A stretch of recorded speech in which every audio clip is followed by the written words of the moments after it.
নাহমাদুহু ওয়া নুসাল্লি আলা রাসূলিহিল কারীম, আম্মা বাদ। সম্মানিত ভিউয়ার্স, দীর্ঘদিন পরে আবার আপনাদের মাঝে উপস্থিত হতে পেরে আল্লাহ তাআলা শুকরিয়া জ্ঞাপন করছি, আলহামদুলিল্লাহ। তো চলুন আজকে শুরু করি আমরা দ্বিতীয় অধ্যায়ের দ্বিতীয় ক্লাস। আকে সুদিয়া রশ আবু বকর ওমর, আজসারে আঙ্গাশতে উশাক শুদ কমর, আয়ে কে উ রা রফিকে গারে বুদ, ওয়াদেগার লস্কর কশে আবরারে বুদ, সাহেবশবু দন্দে উসমান আলী, বাহরে আগস্তন্দ দর আলম অলি, আয়ে কে কা নে হায়া ও হিলমে বুদ, ওয়াদেগার বাবে মদিনা ইলমে বুদ, আর রসুলে হকে খৈরুন নাস বুদ, আম্মে পাকশ হামজা ও আব্বাস বুদ, হরদ মজমা সদ দরুদ সদ সালাম, বর রসুল আলে আসহাবশ তামাম। 6 নম্বর শের। আকে মানে যিনি, অর্থাৎ রাসূল সাল্লাল্লাহু আলাইহি ওয়াসাল্লাম উদ্দেশ্য। সুদ মানে হওয়া, সুদান মাজদার থেকে, এখানে অর্থ হবে থাকা। ইয়ার মানে বন্ধু, শব্দটি ওয়াহেদ, বহুবচন ইয়ারা। শিন মানে তার, ইয়া রস তার বন্ধু, এটা তারকিবে ইজাফি হয়েছে। আবু বকর ও ওমর, এই দুটো শব্দ দ্বারা রাসূল সাল্লাল্লাহু আলাইহি ওয়াসাল্লামের বিশিষ্ট সাহাবীদ্বয়, অর্থাৎ ইসলামের প্রথম খলিফা এবং দ্বিতীয় খলিফা রাদিয়াল্লাহু আনহুমা উদ্দেশ্য। আজ মানে থেকে, সার মানে মাথা, আঙ্গস্ত মানে আঙ্গুল, উ মানে তার অর্থাৎ রসুলের, শাক মানে দ্বিখণ্ডিত, সুদ মানে হওয়া, সুদান মাজদার থেকে, কমার অর্থ হলো চাঁদ, জমা হলো আকমারুন। তো 6 নম্বর শেরের পরিপূর্ণ অর্থ হলো, তিনি এমন রাসূল যার বন্ধু ছিলেন আবু বকর এবং ওমর রাদিয়াল্লাহু আনহুমা, তার আঙ্গুলের ইশারায় চাঁদ দ্বিখণ্ডিত হয়েছে। 7 নম্বর শের। আ মানে তিনি বা তার, একে মানে একজন, উ মানে তার, রা মানে কে, রফিক শব্দটি ওয়াহিদ, বহুবচন রুফাকা, অর্থ বন্ধু বা সাথী বা সঙ্গী, এই জাতীয় অর্থে আসে। গার মানে গুহা। বুদ শব্দটি বুদান মাজদার থেকে, অর্থ হলো থাকা। ওয়া মানে এবং, আ মানে তিনি, দেগার মানে অপরজন, লস্করকশ মানে সেনাপতি, আবরার শব্দটা বাররুন এর বহুবচন আবরার, অর্থ হলো নেককার ব্যক্তি বা লোক। বুদ বুদান মাজদার থেকে, বদ বাসদ, অর্থ থাকা বা হওয়া। তাহলে 7 নম্বর শেরের পরিপূর্ণ অর্থ হলো, তাদের একজন রাসূল সাল্লাল্লাহু আলাইহি ওয়াসাল্লামের গুহার সঙ্গে ছিলেন এবং অপরজন নেককারদের সেনাপতি ছিলেন। 8 নম্বর শের। সাহেব মানে সাথী, সঙ্গী বা বন্ধু, এই জাতীয় অর্থে আসে। শিন মানে তার। বুদান্দ শব্দটি বুদান মাজদার থেকে, জমা গায়েবের সিগা, অর্থ তারা ছিলেন।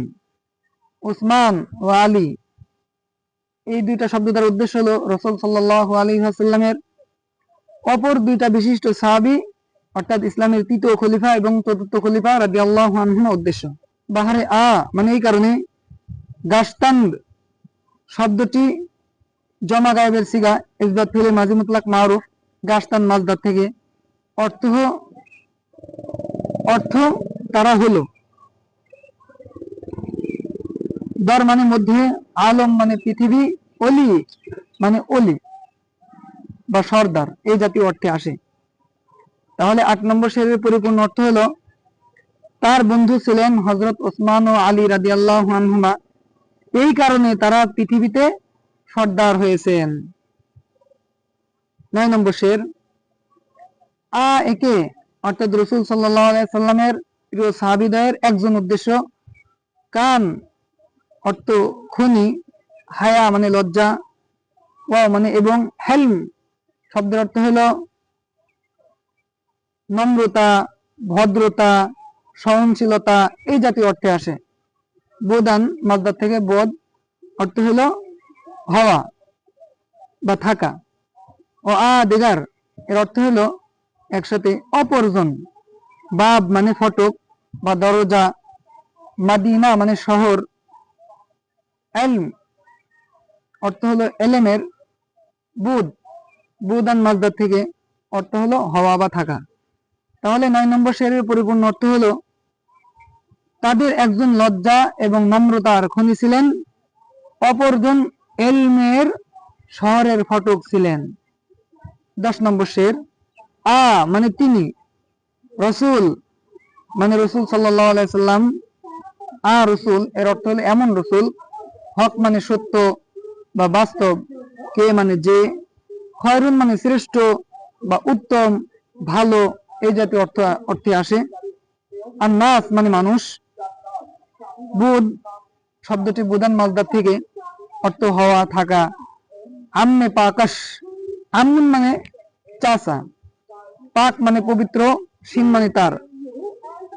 আম্মে পাকাশ এর অর্থ হলো তার পবিত্র চাচা। এটা হলো তারকিবে তাওসিফি হয়েছে। আব্বাস অর্থাৎ রাসূল সাল্লাল্লাহু আলাইহি সাল্লামের বিশিষ্ট সাহাবী এবং তার বিশিষ্ট চাচা হযরত আব্বাস রাদিয়াল্লাহু আনহু উদ্দেশ্য বুদান মাসদার থেকে বুদ শব্দটি বুদান মাসদার থেকে অর্থ হলো হওয়া, থাকা। তাহলে 10 নম্বর শেরের অর্থ হলো তিনি এমন রাসূল যিনি শ্রেষ্ঠ মানব ছিলেন বা সর্ব উত্তম মানুষ ছিলেন। তার শ্রদ্ধেয় চাচা ছিলেন হামজা ও আব্বাস রাদিয়াল্লাহু আনহু। 11 নম্বর শের হার মানে সবসময় বা সর্বদা, দম মানে প্রতি মুহূর্তে, এক কথায় হারদম এর অর্থ হলো সদা সর্বদা।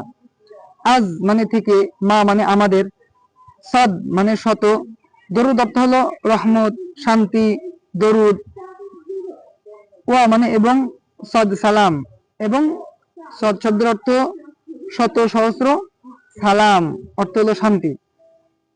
বর মানে উপর, রসুল মানে রসুল সাল্লাল্লাহু আলাইহি সাল্লাম, ও আল মানে তার পরিবার, আসহাবাস আসহাব মানে সাথী বর্গ বা তার সাহাবীগণ, শিন মানে তার, আসহাবাস শব্দটি তারকিবে ইজাফি হয়েছে অর্থাৎ তার সাহাবীগণ।